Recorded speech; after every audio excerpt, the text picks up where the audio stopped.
자, 12번째 시간입니다. 이번 시간은 복음과 생명이라는 주제로 나눠보겠습니다. 앞서 자아에 대해 나눴는데요. 자아에 대한 예수님의 가르침과 세상의 가르침은 정반대임을 확인했습니다. 예수님께서는 자아 부인, 세상은 자아 실현. 자, 그러기에 교회의 교육이 세상의 교육을 모방하거나 세상을 흉내내는 일은 결코 없어야 합니다. 자, 또한 기독교 가정에서의 부모의 가르침이 세상 가정에서의 가르침과도 결코 같아서는 안 됩니다. 예수님께서 가르치신 대로 분명하게 자아 실현이 아닌 자아 부인을 가르쳐야 합니다. 자, 성도는 자아의 뜻을 이루려 살아가는 사람들이 아닌 하나님의 뜻이 이 땅에 이루어지는 통로로 살아가는 사람들입니다. 자아에 대해서 한 문장으로 요약하자면 다음과 같이 말할 수 있습니다. 내 인생 최대의 원수는 나의 자아다. 자아를 사랑하고 끌어안길 고집하면 자아와 함께 영원한 지옥에 떨어지게 될 것이고요. 자아를 부인하고 예수님을 따라가게 되면 영원한 천국에 입성하게 될 것입니다. 자, 하나님께서 처음부터 자아를 이렇게 멸망하도록 창조하지는 않으셨습니다. 전도서 7장 29절 말씀입니다. 내가 깨달은 것은 오직 이것이라 곧 하나님은 사람을 정직하게 지으셨으나 사람이 많은 꾀들을 낸 것이니라. 자, 우리의 조상 아담의 범죄로 인해 타락하여 병든 자아가 된 것이고요. 자, 본래 우리는 하나님의 형상을 따라 창조되었습니다. 창세기 1장 26절 말씀입니다. 하나님이 이르시되 우리의 형상을 따라 우리의 모양대로 우리가 사람을 만들고 그들로 바다의 물고기와 하늘의 새와 가축과 온 땅과 땅에 기는 모든 것을 다스리게 하자 하시고, 동물들과 달리 사람은 분명하게 하나님의 형상을 따라 창조되었습니다.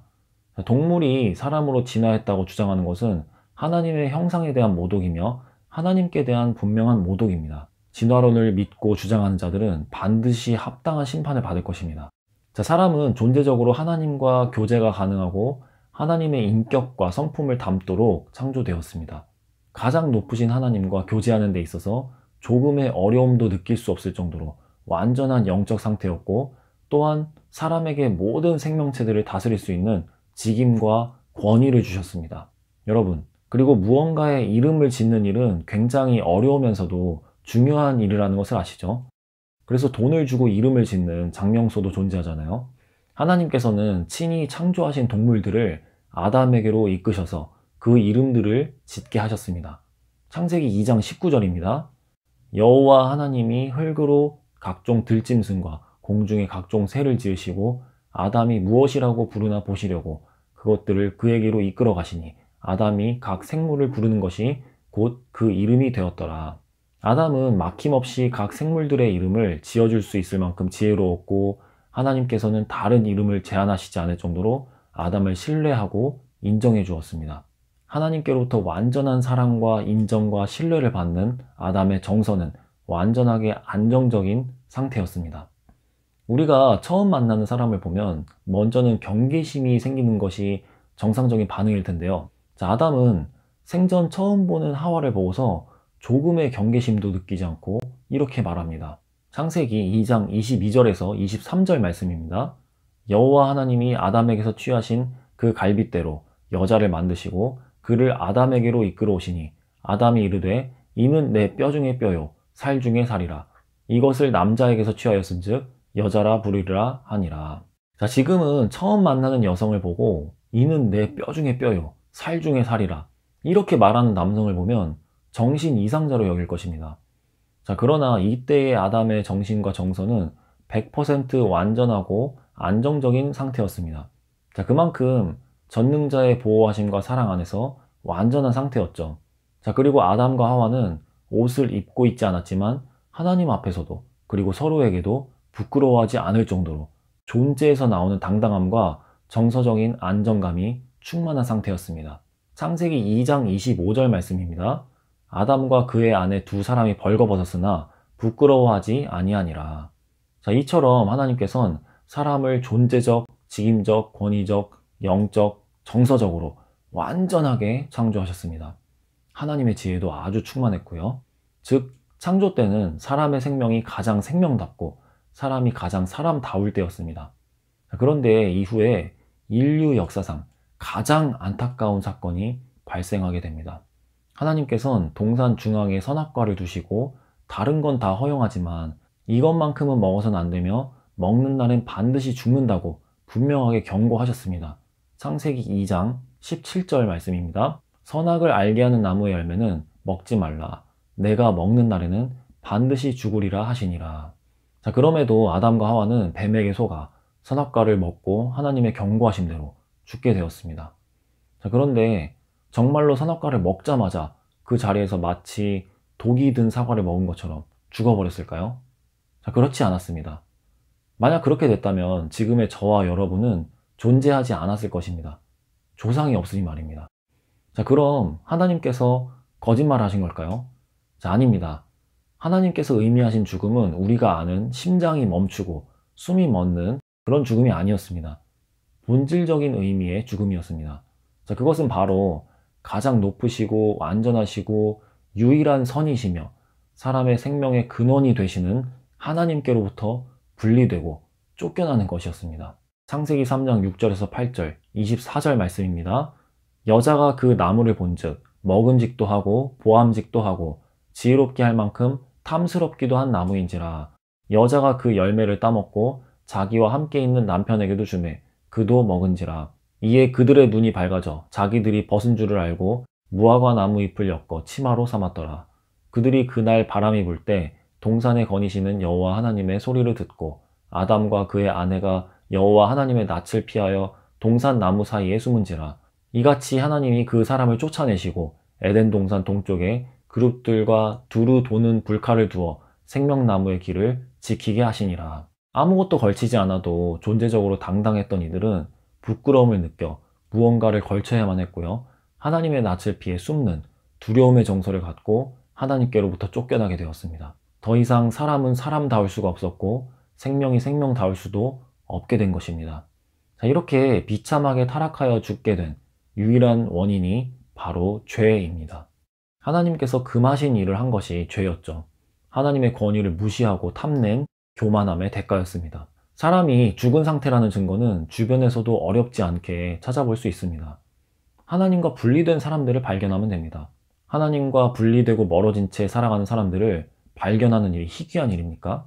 담배 피고 술 마시고 돈과 쾌락을 쫓아 자아 실현을 위해 하나님과는 무관하게 살아가는 사람들, 그리고 SNS 허탄한 영상들, 뉴스나 인터넷 댓글들, 거기서 하나님과 친밀해 보이는 사람들을 몇이나 발견할 수 있습니까? 나 자신과 주변만 살펴봐도 선악과를 먹으면 반드시 죽는다고 하신 경고대로 모든 사람들이 죽음에 이르렀음을 확인할 수 있습니다.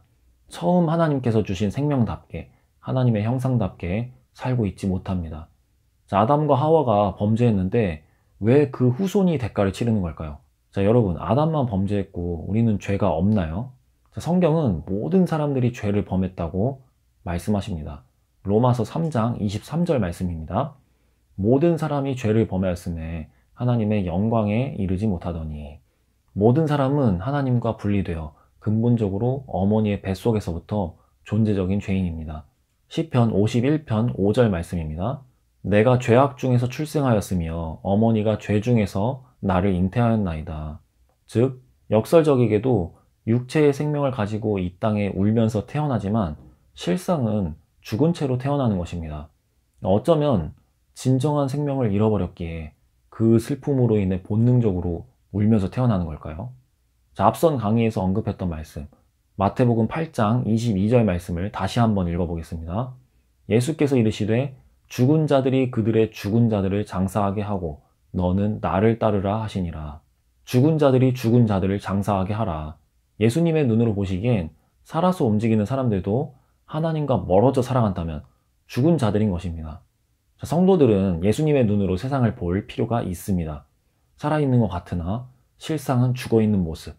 완전하신 하나님과 분리된 것이 바로 죽음입니다. 자, 어린 자녀가 부모 혹은 보호자와 분리되어 홀로 살게 되면 정상적으로 성장하며 살아갈 수 없는 것처럼 사람도 나를 지으신 하나님을 떠나서는 결코 하나님의 형상답게, 즉 사람답게 살 수가 없게 됩니다. 사람은 사람답게 하나님의 성품과 사랑을 드러내며 살아가야 하는데 뉴스나 주변을 보면 마귀를 닮은 사람들의 모습을 자주 접하게 됩니다. 이기적이고 폭력적이고 살인하고 남의 것을 탐내고 음란한 모습들을 어렵지 않게 볼 수 있습니다. 교회에 다니는 성도들도 심지어 성직자들도 예외가 될 수 없음을 자주 접하게 됩니다. 자, 그래서 오늘날 기독교가 개독교라고 욕을 먹게 되기도 했죠. 사람들이 사람답게, 성도들이 성도답게, 그리고 성직자들이 성직자답게 살지 못하는 모습들이 많아졌습니다. 자, 분명 하나님께서는 사람을 창조하실 때 하나님의 형상대로 지으시며 그분의 형상답게 살 수 있는 능력까지 함께 주셨습니다.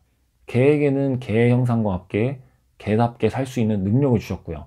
고양이는 고양이답게, 닭은 닭답게, 독수리는 독수리답게 살 수 있는 능력을 주셨습니다.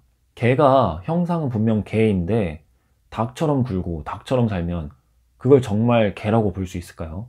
자, 이처럼 개가 개답게 사는 것은 자연스러운 것이고 닭이 닭답게 사는 것 또한 자연스러운 것입니다. 개가 닭처럼 닭이 개처럼 살면 진정한 개, 진정한 닭이라 하기 어려울 겁니다. 자, 이렇듯 생명은 그 생명이 생명에 걸맞게 살아갈 때 자연스럽고 비로소 생명다워집니다. 사람도 사람의 생명에 걸맞게 살아갈 때 그것이 자연스럽고 사람다운 것이고요. 자, 그런데 죄로 인해 하나님의 경고하심대로 죽게 되어서 하나님의 형상이 깨어지고 하나님과 분리되어 그 결과로 하나님의 형상답게 살아갈 능력을 잃어버리게 되었습니다. 자, 예를 들어 보험 사기를 통해 다치지 않았으면서 다쳤다고 위장하여 병원에 몇 주, 몇 달씩 거짓 입원하여서 보험금을 타내고 그 돈으로 술 먹고 담배 피며 도박하는 모습. 자, 그런 모습들이 단지 숨을 쉬며 살아있기 때문에 참으로 생명답다고, 사람답다고 하나님께 혹은 사람들에게라도 인정받을 수 있을까요? 자, 극단적인 예를 들었습니다만 그런 삶은 결코 사람답지도 생명답지도 않은 삶입니다. 자, 분명히 기억하세요. 생명은 단순히 숨 쉬고 호흡하는 것만이 아닌 그 생명이 비로소 그 생명답게 살아갈 때 참 생명이 되는 것입니다. 자, 그럼 다시 살아있는 상태가 되려면, 즉 참 생명을 얻으려면 어떻게 해야 되겠습니까? 단순합니다. 다시 하나님을 만나면 됩니다. 자, 그래서 은혜가 풍성하신 하나님께서 외아들 예수님을 이 땅에 보내주신 것입니다. 요한복음 3장 16절 말씀입니다. 하나님이 세상을 이처럼 사랑하사 독생자를 주셨으니 이는 그를 믿는 자마다 멸망하지 않고 영생을 얻게 하려 하심이라. 죄가 가득한 세상이지만 그럼에도 하나님께서는 한량없는 사랑으로 세상을 사랑하셔서 외아들 예수님을 보내주셨는데요. 그 예수님을 믿는 자가 멸망하지 않고 무엇을 얻게 하려 하셨다고요? 영생, 영원한 생명, 즉 진정한 생명을 얻게 하고자 하셨습니다. 이 생명을 얻지 못하면 어떻게 될까요? 아쉽지만 못 얻었네. 이러고 끝이 아니고요. 말씀하신 것처럼 멸망합니다. 영원한 지옥에 떨어집니다. 자, 그래서 예수님을 믿는 자마다 멸망하지 않고 영원한 생명을 얻게 하셨습니다. 예수님께서 이 땅에 오신 목적이 뭐라고요? 영원한 생명, 즉 생명을 주시려고. 우리는 어떤 상태라고요? 생명이 필요한 상태, 사람답지 못한 상태, 죽어있는 상태, 즉 하나님과 분리된 상태입니다. 예수님께서 생명을 주러 이 땅에 오셨다는 것을 성경에서 더 확인해 보겠습니다. 요한복음 5장 24절 말씀입니다. 내가 진실로 진실로 너희에게 이르노니 내 말을 듣고 또 나 보내신 이를 믿는 자는 영생을 얻었고 심판에 이르지 아니하나니 사망에서 생명으로 옮겼느니라. 예수님의 말씀을 듣고 하나님을 믿으면 영생을 얻고 사망에서 생명으로 옮겨진다고 말씀하십니다. 요한복음 6장 48절 51절 말씀입니다. 내가 곧 생명의 떡이니라. 나는 하늘에서 내려온 살아있는 떡이니 사람이 이 떡을 먹으면 영생하리라. 내가 줄 떡은 곧 세상의 생명을 위한 내 살이니라 하시니라. 예수님께서는 분명 생명을 주시기 위해 이 땅에 오셨습니다. 자, 그리고 영원한 생명을 얻기 위해선 예수님을 먹어야 한다고 말씀하십니다. 즉 예수님과 완전한 하나가 되는 것이 영원한 생명을 얻는 유일한 길입니다. 요한복음 10장 10절, 11장 25절, 14장 6절 말씀을 생명이라는 주제를 기억하며 연이어서 읽어보겠습니다. 함께 읽습니다. 도둑이 오는 것은 도둑질하고 죽이고 멸망시키려는 것뿐이요 내가 온 것은 양으로 생명을 얻게 하고 더 풍성히 얻게 하려는 것이라. 예수께서 이르시되 나는 부활이요 생명이니 나를 믿는 자는 죽어도 살겠고, 예수께서 이르시되 내가 곧 길이요 진리요 생명이니 나로 말미암지 않고는 아버지께로 올 자가 없느니라. 이단 사이비 교주들, 이 땅의 그 어떤 죄인을 통해서는 결코 하나님 아버지께로 갈 수가 없습니다. 오직 예수님을 통해서만 아버지 하나님께로 갈 수 있습니다. 예수님만이 유일한 길과 진리이시고 유일한 생명이시기 때문입니다. 나라는 존재는 예수님을 아직 생명으로 만나지 못했다면 하나님과 분리된 죽음의 상태에 놓여 있는 것입니다.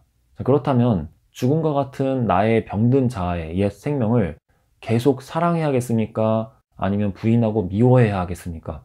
요한복음 12장 25절입니다. 자기의 생명을 사랑하는 자는 잃어버릴 것이요 이 세상에서 자기의 생명을 미워하는 자는 영생하도록 보전하리라.